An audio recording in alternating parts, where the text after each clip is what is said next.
देश के हज यात्रियों को भी कोरोना की वैक्सीन लगाई जाएगी। हमारे साथ बात करने के लिए हैं देश के अल्पसंख्यक मंत्री और भाजपा के वरिष्ठ नेता मुख्तार अब्बास नकवी साहब। नकवी साहब, मंत्रालय ने शायद ऐसा निर्णय कोई लिया है जिसमें कि जो भी हज करने जाएंगे उन सबको वैक्सीनेशन जरूरी होगा। देखिए, पहली बात एक चीज़ समझने की ज़रूरत है कि हिंदुस्तान ऐसा सबसे पहला मुल्क बना जिसने कि 100% डिजिटल हज की व्यवस्था की, चाहे वो यहाँ पर भारत में हो और चाहे सऊदी अरब में। प्रधानमंत्री नरेंद्र मोदी जी के वहाँ के शासकों के साथ बहुत ही प्रगाढ़ और बहुत ही अच्छे रिश्तों का नतीजा रहा कि सब्सिडी ख़त्म होने के बावजूद भी रिकॉर्ड हज यात्री 2 लाख के इर्द गिर्द भारत से हज यात्रा करने गए, जो आज तक कभी नहीं गए।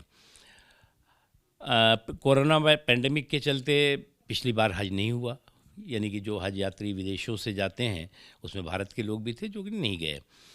इस बार उम्मीद है कि हज यात्रा होगी और जो भी प्रोटोकॉल होगा सऊदी अरब सरकार का, उसका सम्मान भी होगा और स्वीकार भी किया जाएगा। उसके अलावा भारत के जो प्रोटोकॉल है सो पैंडेमिक को लेकर के होगा। वैसे भी जो हज यात्री जाते हैं सऊदी अरब, उनको हम एक वैक्सीन देते हैं, उसका नाम है मेनिंगोकोकल, और वो दिमागी बुखार है या और कई तरह के सुरक्षा के लिए वो होती है। लेकिन क्योंकि अब ये पैंडेमिक पीरियड है, उस पैंडेमिक पीरियड में कोरोना की वैक्सीन ज़रूरी होगी, इसलिए जो भी हज यात्री हज यात्रा के लिए जाएंगे, जो सेलेक्ट किए जाएंगे, उनको वैक्सीन लगाने की व्यवस्था के संबंध में हमारे मंत्रालय ने, जो स्वास्थ्य मंत्रालय है, उससे चर्चा बातचीत कर ली है।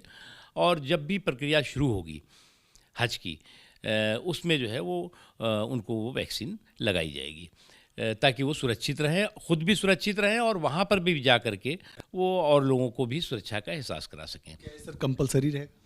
नहीं, देखिए, एक वैक्सीन तो जितने भी हज यात्री जाते हैं वो इससे पहले लगती थी। इस बार जो है वो यहाँ के हज यात्रियों की सुरक्षा के लिए, जहाँ वहाँ जा रहे हैं वहाँ के लोगों की सुरक्षा के लिए बहुत ज़रूरी है और इस सिलसिले में हमने प्रक्रिया शुरू की है। हज जो है वो जून में होगा, मई जून में प्रक्रिया शुरू होती है, तो उससे पहले ये वैक्सीन की प्रक्रिया हम लोग करेंगे जी। लेकिन कई मुस्लिम संगठनों ने वैक्सीन को धर्म विरोधी भी करार दे दिया। ऐसे में अगर किसी हज यात्री ने इनकार कर दिया कि नहीं, हम ये वैक्सीन नहीं लेंगे, ये हमारे धार्मिक मूल्यों के खिलाफ है, तब उस दशा में क्या स्थिति है? अभी जितने भी 2 लाख हज यात्री बताए गए, उन्होंने जो है वो जो वैक्सीन हमने बताया, मेनिंगोकोकल वैक्सीन, वो लगा करके जाते हैं। तो इस बार जो है वो ये जो कोविड की वैक्सीन है वो लगाएंगे। इसमें कहीं किसी तरह का किसी को भी कन्फ्यूज़न नहीं है। कुछ लोगों की आदत ये है कि वो जो है वो फतवों की दुकान खोल रखी है, जैसे कि सब्ज़ी पे ठेले पे जो है वो सब्ज़ियाँ बिकती हैं, उस तरह से वो फतवे बेचते रहते हैं। और ऐसे लोग जो है वो कभी भी किसी भी सेहत की और सलामती के जो है वो साथी नहीं है, वो बल्कि कहीं ना कहीं भ्रम पैदा करने के उन्होंने ठेके ले रखे हैं।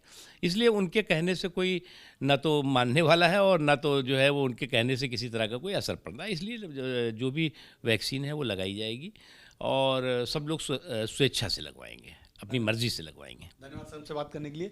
मुख्तार अब्बास नकवी साहब थे, साफ तौर पे कह रहे हैं कि जान ज़्यादा ज़रूरी है और सेहत के लिए ही कोरोना की जो वैक्सीन है सभी हज यात्रियों को लगाना चाहिए और लगाया जाएगा।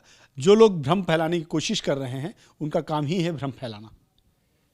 कैमरामैन राजेंद्र के साथ नीरज पांडे, एबीपी न्यूज़, दिल्ली।